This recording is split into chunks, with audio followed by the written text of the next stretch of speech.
So what do you mean by the term process? So there are lots of confusions are there with this term process, but I will make you clear what is process.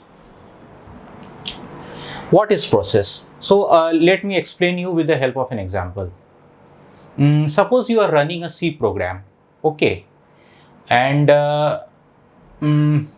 after running your C program, what you will do? Not you are not running a C program. You are writing a C program on your system, okay, and after that, what you will do? You will compile it. When you will compile your program, okay, let me give you an example. Suppose you are writing a C program like suppose avs, okay, you have saved it as avs.c, and after compiling, it has become an executable code avs.exe.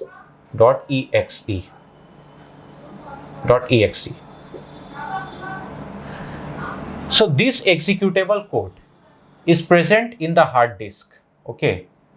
So this executable code is present in the hard disk.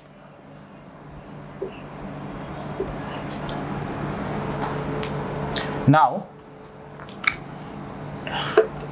up to this point, it is called as program.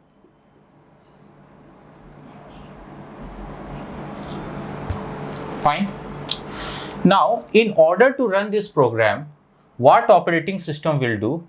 Operating system will take this program and will load it into the main memory. Because I have already told you that in order to run a program, you have to move that program from hard disk to main memory, okay.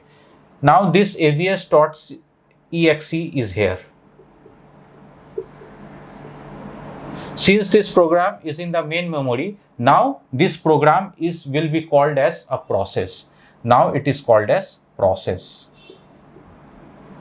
okay.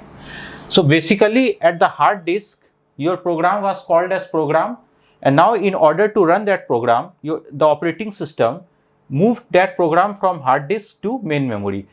Since this program is present in the main memory and it is ready to run, so it will be called as process, okay. So I hope you are clear with the term process, okay.